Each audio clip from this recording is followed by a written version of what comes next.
อ้าวไปใช่แล้ววะเด้มาเลย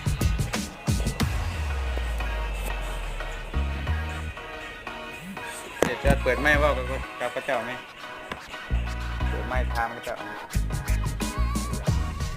เพราะเขาเปิดก็ได้มันปิด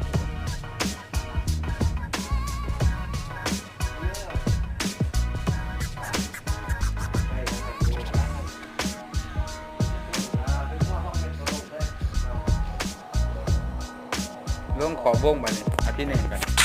ลงขอบวง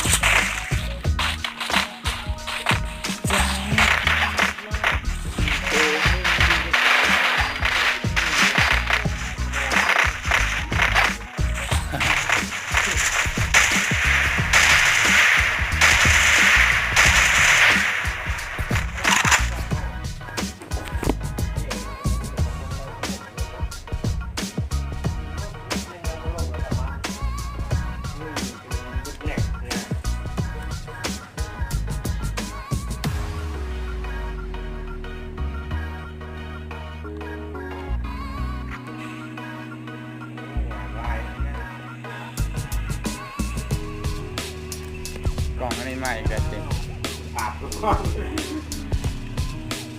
จิตจอยนั่นเองเลยลูกแท้งมันเขาหรือ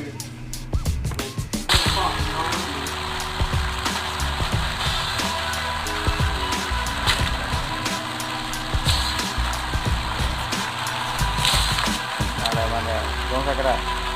มันก้อนน้อยเท่านี้ก็ได้ก้อนน้อยเท่านี้ก็ได้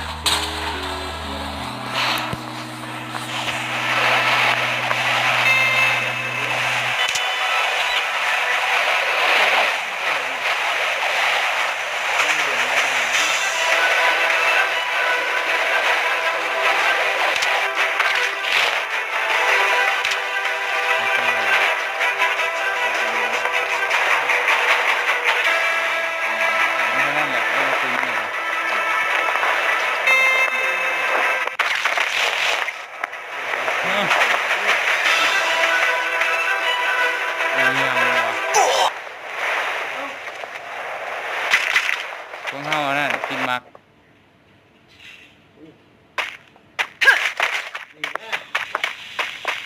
มั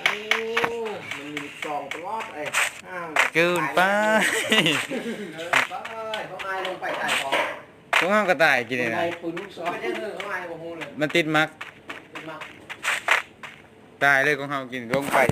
คือการจะลงไปบ้านเห็นยังหมดค้างว่าบ้านตายติดบักปกติติดบักใช่เหลือคนเดียวเจทอนดันแรงเลย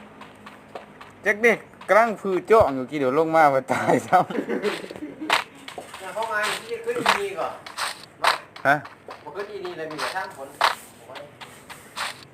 โอ้ผมขึ้นแค่ขึ้นของเขาขึ้นเหลือเจทอนดันแรงเลย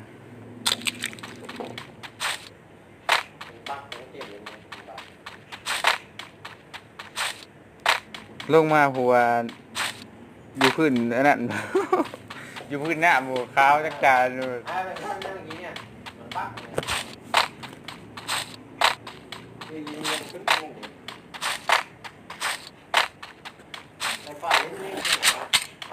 แห้งอยู่บ่ดีเลย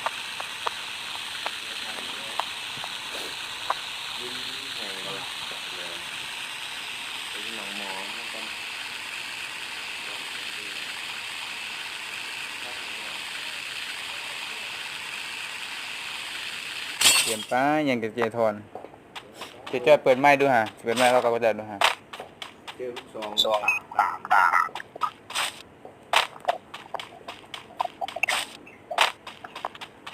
ฮัลโหล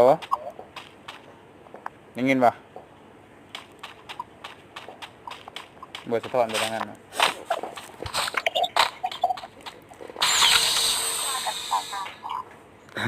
มันมาร์กกินนี่นะตกตายเบิดเลยกินนี่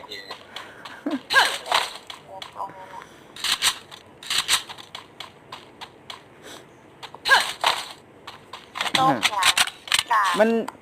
แบบโดดลงแล้วมันแบบมันถึงมาร์กนะโดดลงแล้วมันอันนั้นเลย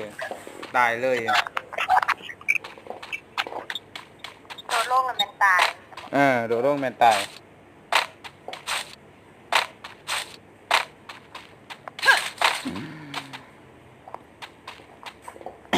ตายนะโอ้ฮอมบริลินครับตายเลยจ้องคนมูตีฐาในกลุ่มนะเจผิดเนี่ยบอก ลงมาขอได้เป็นการลงมา เกินไป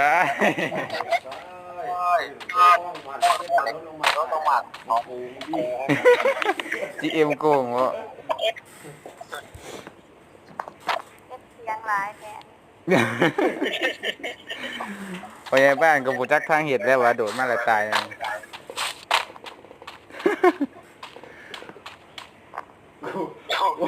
โดน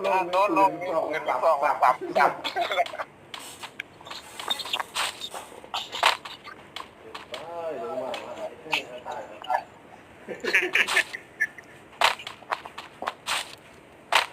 ี่ยังเสียเปิดแผ่นเลยเปิดพัดลมบ่ไม่ยัง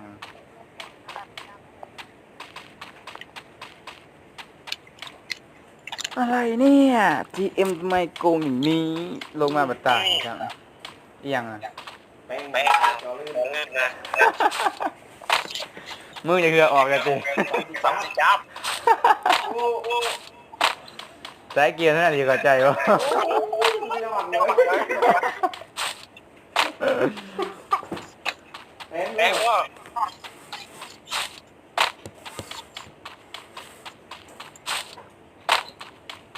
ตายแล้วเจทอนแบบคนเดียวมันลูกบ้านเอาที่หนึ่งในลูกบ้าน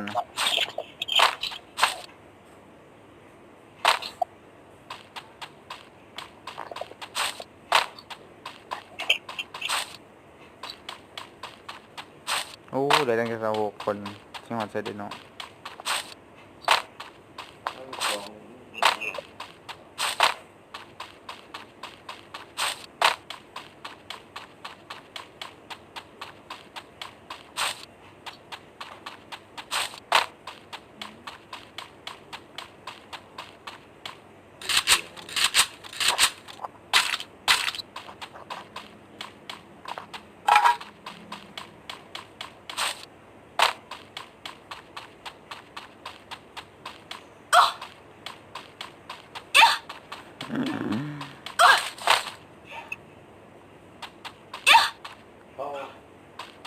เขากินอย่างนั้น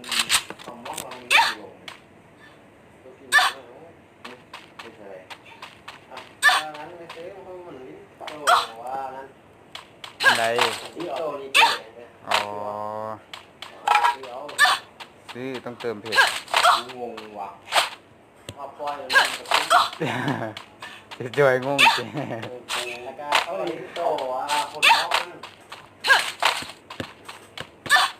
มันเขากินเห็ดนึง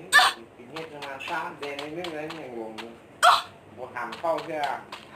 กันอยู่ในหม้อตายก่อนโอ้เข้าเลือดเนี่ยเขาอย่างโบลงเทียบกับผู้ตายแต่ตัวช่วยลิ้น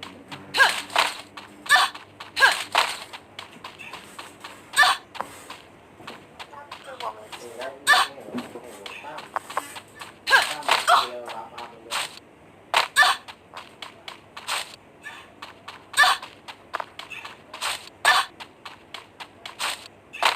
ลูกกับตั้งขาแล้วเด้อ เกินป้าเจทอนอยู่นอกหมอใช่ปะ ลิ้นเป็นลึงสนามมาเลยวันไหนมึงเพิ่นเนี่ยบนนี้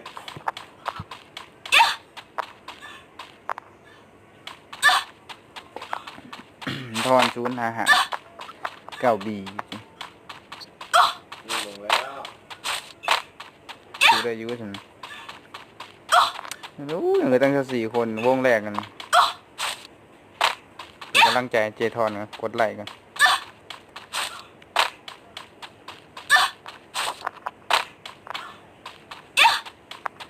มวยขาว คือเอาลิ้นมาว่านนี่เนาะวับคนลงไปบอกว่าไม่ได้ ฮีอะไรวะ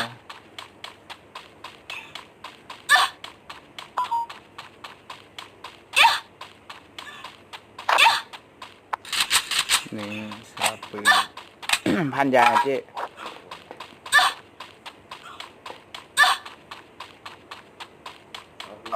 ความยาเนี่ยกันตาย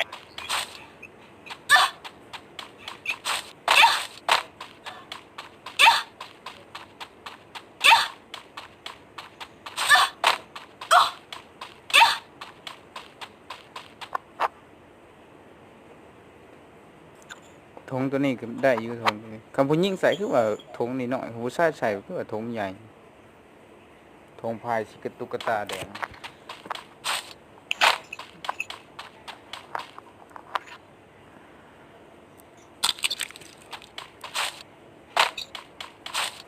เย็บดอกใหญ่ใหญ่ใหญ่เยอะเยอะ เต็มท้องเลยบ่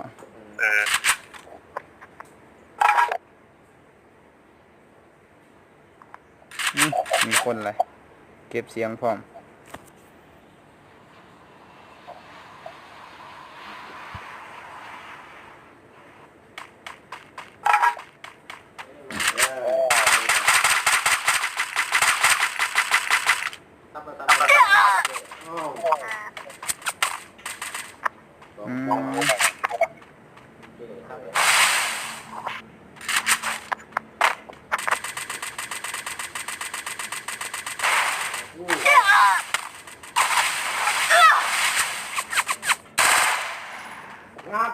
เฮ็ด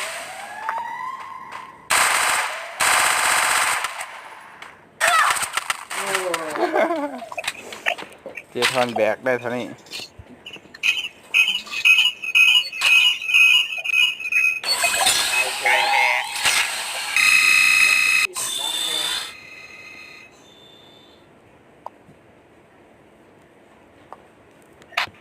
แดดแรงรั่วๆ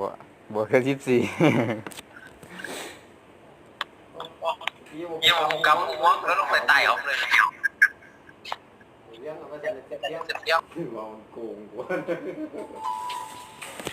GM โฟมเนาะ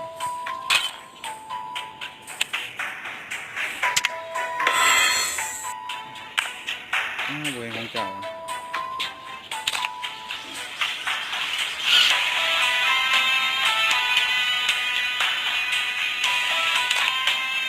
เลือกลอง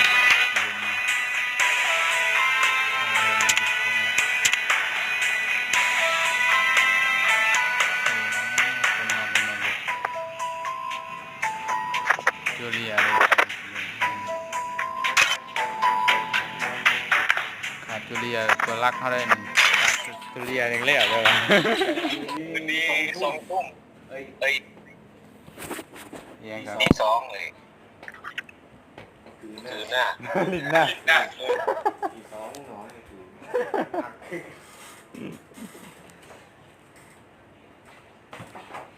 แล้วก็ลิ้นให้ใหญ่เพื่อนเรียกนะไม่ใช่ไม่ใช่จักรที่ถือไม่ใช่ ไอ้ย่อยแกเวลานะ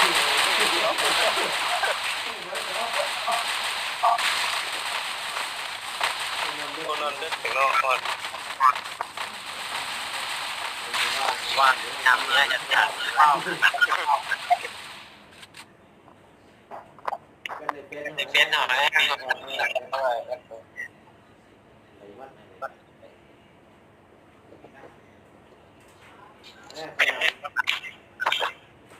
ไปทำให้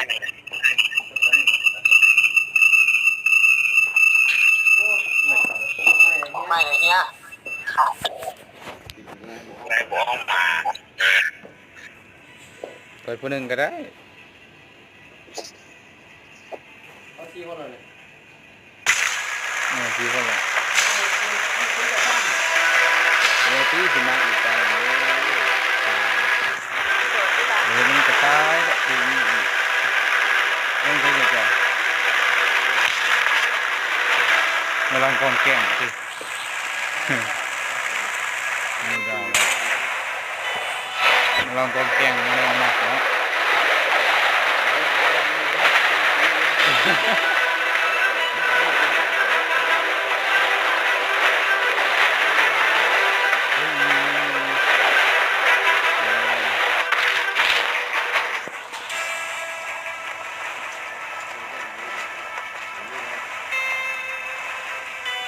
ใส่ออกนิดนึง ไอ้มึง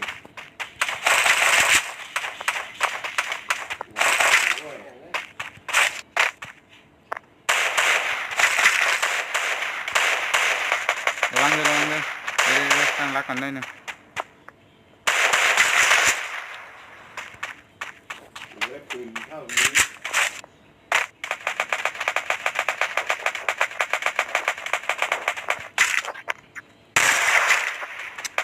ได้มาเลยมันยันเลย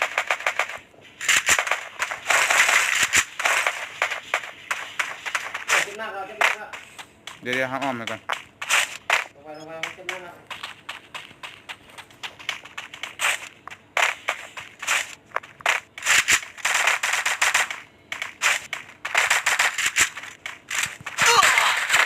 อุ้ยใจห่อนเกินจริงตายครับ อยู่ในบ้านอยู่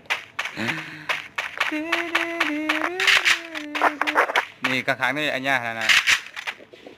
นะมันหยิบเก็บอยู่มันนี่แหละนี่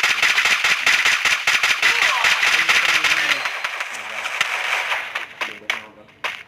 ไม่ยืนอย่างนี้นะ มันยิงหัวมันอยู่พื้นเลยเจอตื่นนี่เจออีกหนึ่ง ทีมผูว่าแต่ได้ปืนกีฬาสุดเรื่องนะคุณหน้า โอ้ เอาว่า เจอสายเติม ได้ถ้าดันแรง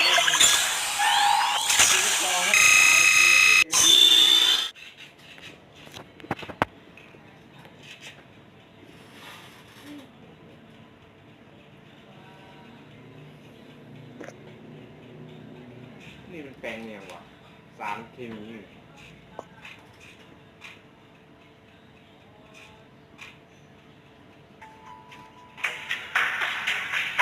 ขึ้นลิฟต์ออก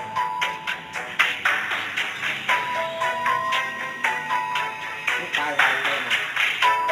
ตายไว้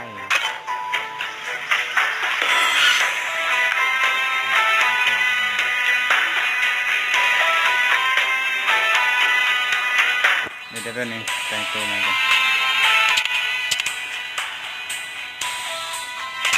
ตายแล้วเสียยังไม่ตายไว้ทางนั้น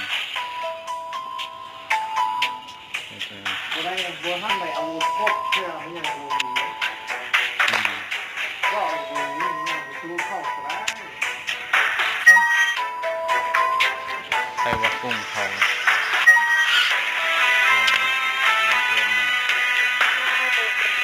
ไป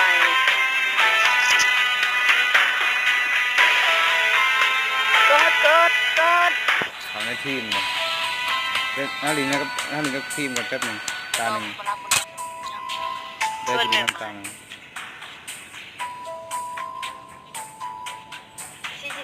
กดนึงเฟ้ ได้ลิงก็ทีมกันแป๊บหนึ่งตาหนึ่ง แต่44งง โอ้ยแค้นนะเขาเชิญมาจริงลิงกับจูเนียร์ถ่ายเอ๊ะ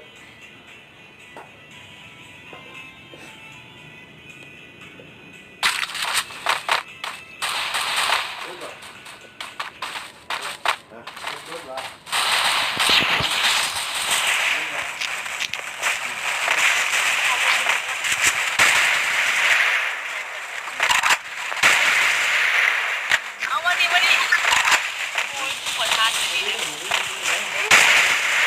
เอาดิมันละคนเลยคือ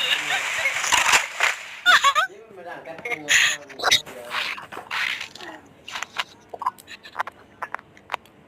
กูลองถ่ายรูปไม่ได้สักรูปเลยนะ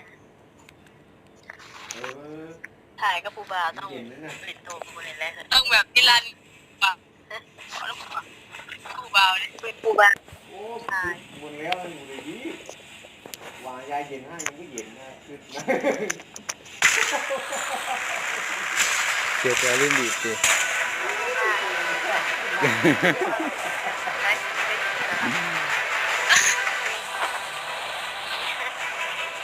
เนี่ย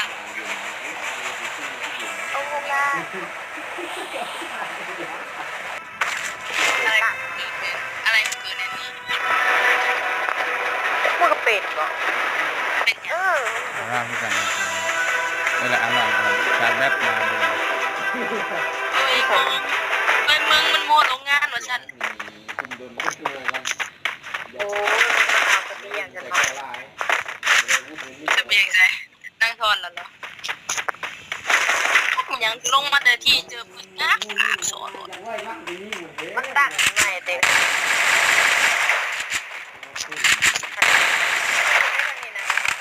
เล่นกันพวกแม่เลิฟปืนที่ตั้งปากยิงได้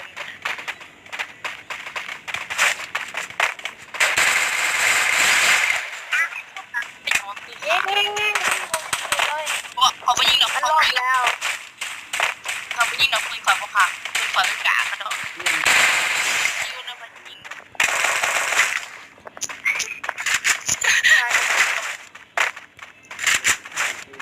เมื่อกันพร้อมมันตึ้งไปจะเป็นตั้งขาก่อนนี่มันปุ่มมันจะมันเป็นอะไรตั้งขา เอ้ายังเลยวะยังเกมกูให้มาต่างคางเกมนี้เสียงแบบไม่เล่าแจ้งปืนมันส่งแบบมันรัก คือก็ต้องเป็นเครื่องเป็นมันนะ เรื่องใจไปหากระโหลกมันกินนี่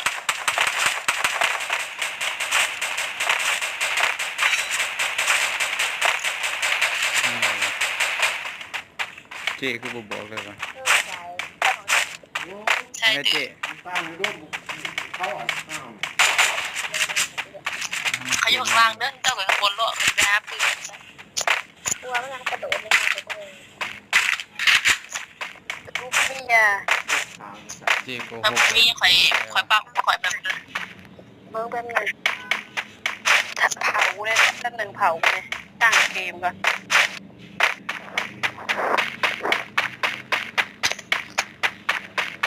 อยู่ตรงไหนวะ อันนี้เอายาบ้าได้เก็บไปนี่ ขอยาเนี่ยขอยาเนี่ย นี่ก็มาเดินชิวอยู่คนเดียวซะ เจ๊ไปเดียวทำวะ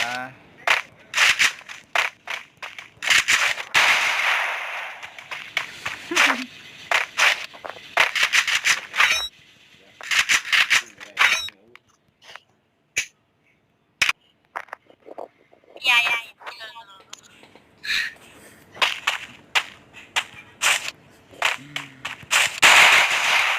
เธอยิงเขาทำไมเธอจี้เธอยิงเขาทำไม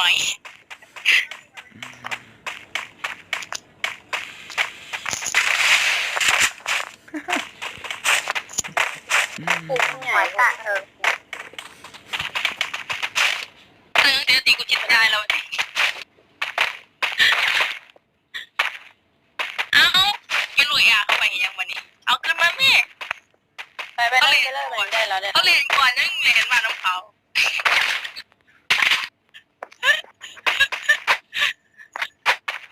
มีการโดนจีซัว คนดูอยู่นอกมีป้อมมีคนข้างนอก จีได้ตีเขียวมาแล้วมันไปได้ทอดไปได้ทอดลูกเก็บยิงมานะ ทีมงานเจ๊ไปนะระวังแตก มันอยู่ป้อมอยู่ป้อม กำลังไป อยู่ป้อม ห้าลูกปืนเบิร์ด ทุกป้อมข้างหน้าเขานี่ เออ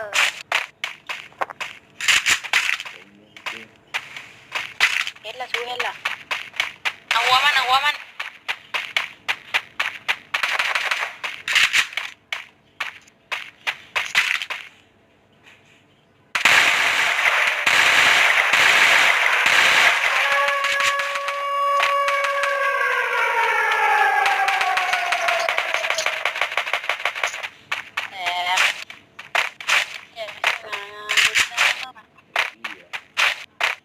อันนี้มาเก็บยาได้นี่ก็ขอเตรียมละเลือกคนที่กินกันยังปิดตีนะฮะเกิดไปเคี้ยวยายคนนี้ไปวิ่งเผา ทีมงานเจ๊ เคี้ยวยายว่าเพิ่งข่อยเนี่ยเขาวิ่งกับเผา ไปอาหารประตูวงไฟฟ้า เบอร์นั่นคือในห้องงานเลยงานไฟฟ้าเลย งานไม่ผิดไม่ใส่ด้วยนะ เจียทอนไปเดียวแท้ เอ้าวันปลาใส่จะบอก ต้องแตก นี่ไงไปตลอด ก็ซองอยู่นั่น กูยังไม่ได้ขอนั่งมาแบบใส่คอไงคอ ต้องแตกเจ๊ ผมมีกระเป๋าใส่เออาร์แตกเลยว่านั่งเออาร์นั่งมือไหนแล้วมือ เฮ้ยคนโ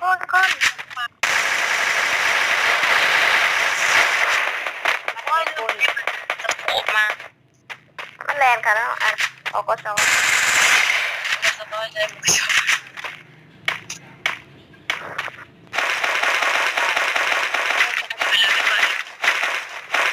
พยังไม่ได้ขาดจากคนเลย ยังไม่เห็นคนอยู่นี่แต่บนอื่น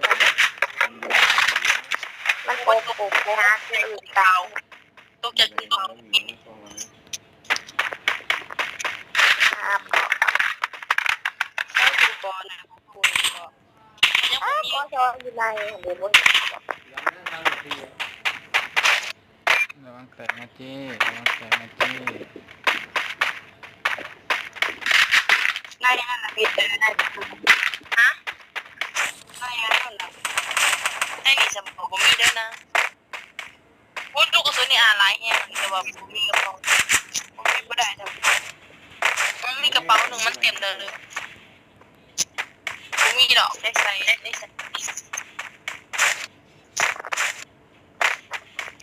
เอาป้ายว่ามีเกาะก็จะเอาแลนมาก่อนเนี่ยนี่อยากได้เกาะก็จะมีจะเกาะก็เขาซื้อเพื่อนกันอีกเด้ทางเขามาสักปีนะ นางเมนี่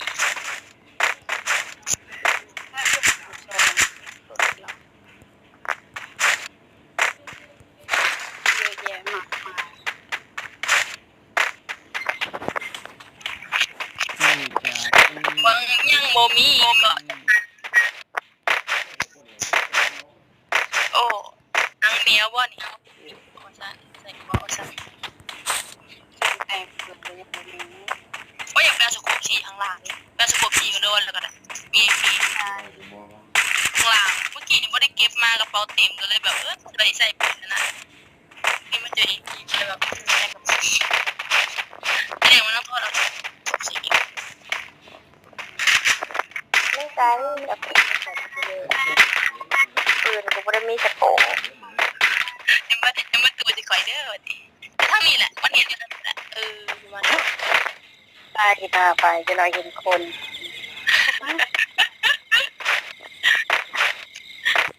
นี่ขอให้คนเมาไปเด้อนี่บอจะมา อย่าง ทำเอ นี้ งนะ จะมีคนมา ได้แล้วไปให้กันเลย มันจะมีคนมาข้างหน้า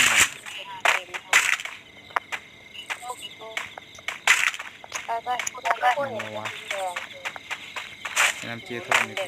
า เด้อปั่นผมมีอย่างวะได้นี่มัน ข้างนอกก็ยังตึงอยู่ยัง ลืม 30ก็หมดเลย กับสรุปสุดคุณจะได้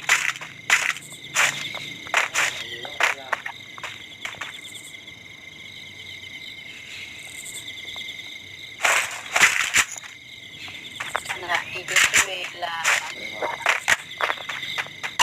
โอ้ตกใจไปเลยโอ้พี่ตกใจเลย ภาพนอนเลยมีการฟังวิดีโอเวลา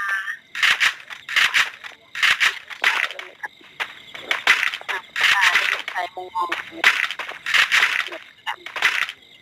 โอ้ยเนาะก็กับบุมีกระเป๋าหนึ่งนักศึกษาแน่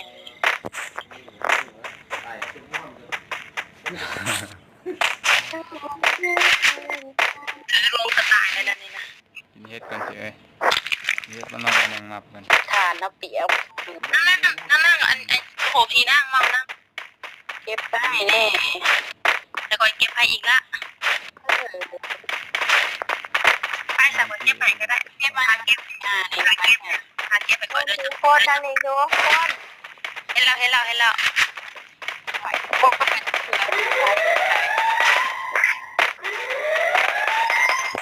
ี่จังหวะนี้เจ๊เจอคนแล้ว เพื่อนบ้านเลยทุก บ้านไหนขึ้นบ้านยังก็มีบ่เขากำลังเซ็ต เพื่อนใหม่ทั้งวันแอลเด้ เห็นแล้วมีการบอกคุยได้สิ ดันเลยเจ๊เจ็บนักแล้ว โอ้ยมันจะลงเดี๋ยวมันไปอยู่แล้วมันจะไปล้างหน้าไปล้างหน้าอันหนึ่ง โอ้คนท ไอ้วัวปะ ตาย ข้างล่างก็มีวะนั่งข้างล่างก็มีวะ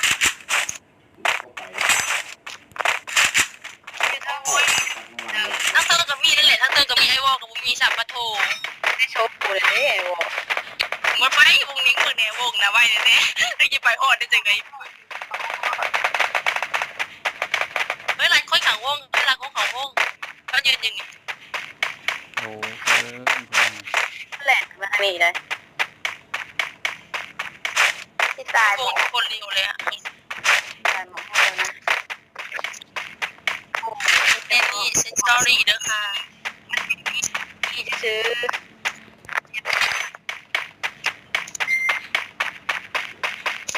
มีก้อนมีก้อน มีใช่บ้างนะ มันมีก้อนปะ ตายหมอ ผมมีอ่ะ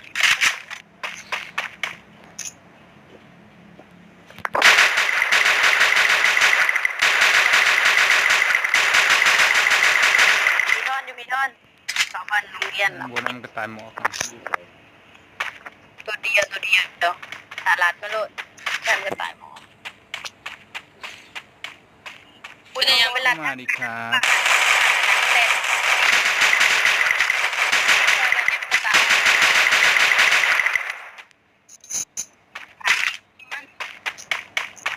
เห็นวันนี้พี่กูย่านนั้นไม่จะเข้าหัวกูเดี๋ยวไม่มองโลกกูบนสังการเสียงว่ะ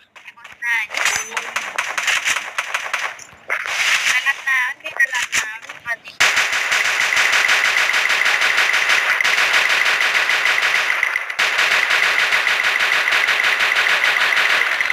อ้าว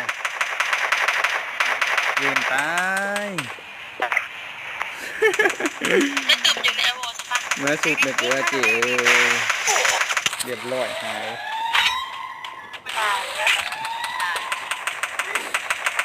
มึงจะได้เอา เพิ่งเล่นไปยังทางนี้นะปฏิโทษคนหลักนี่มันไม่นั่นพิษ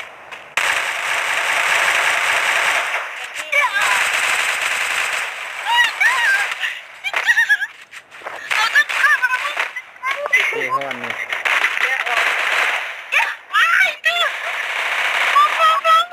เจ๊ทอนเห็ดนี่ จังว่านี่ เจ๊จ้าเจ๊ทอน เจ๊กูให้ เจ๊ทอนเจ๊ทอนดันแรงอ่ะ โอ้ไว้เกินอ๋อเอ้ยเอากระเป๋าแป๊บนึงบอกเก็บของกัน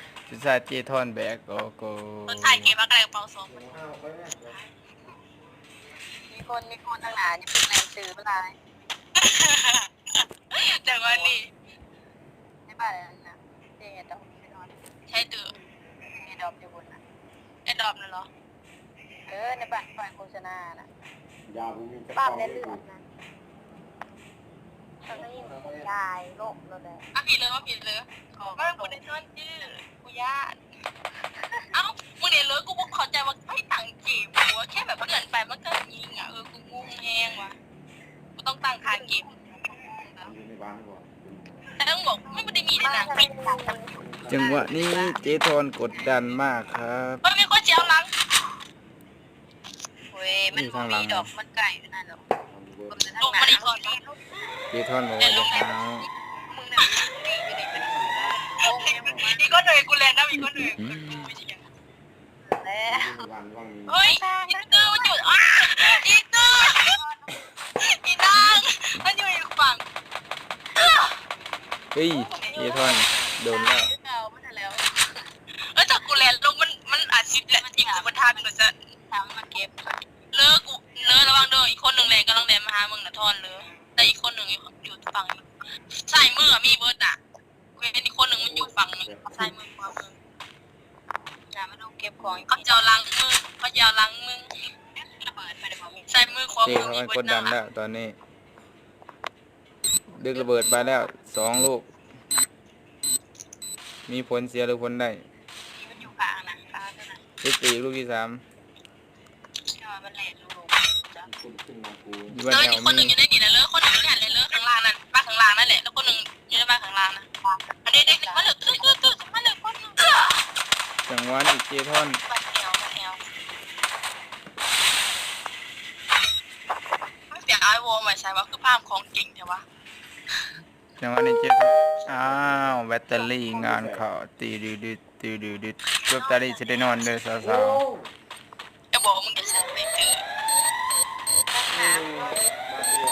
อีนี่คนท ๆเจทอนเฮ็ดแล้วงานนี้ น้ำที่ระเบิดมากเลย ำระเบิดแปด ได้มึง เจเล่นออกรอบวง กูงงกับระเบิดนี่ เก่งป้า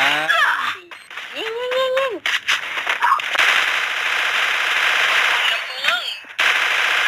โอ้โหเจทอนเฮ็ดอันนี้ เอา อีก เล แล้ว ย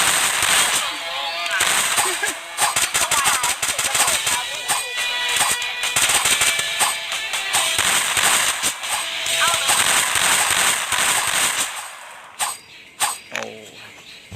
ที่2เจทอนบอกเกือบขึ้นใช่ไหม โอ้ ก็เกินครับคิวก็ไม่ต่างกันเท่าไหร่โอ้ยข่อยแห้งกระติก กระเทยขา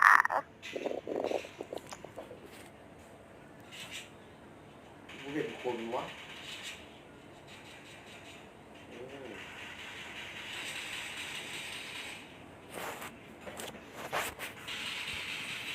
ติด โอ้ลงแล้ว2 ตัวแล้ว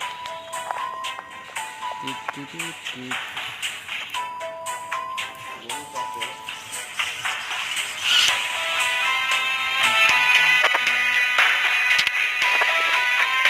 เป็นตีเขาไปยืนใกล้กันเดิมเลย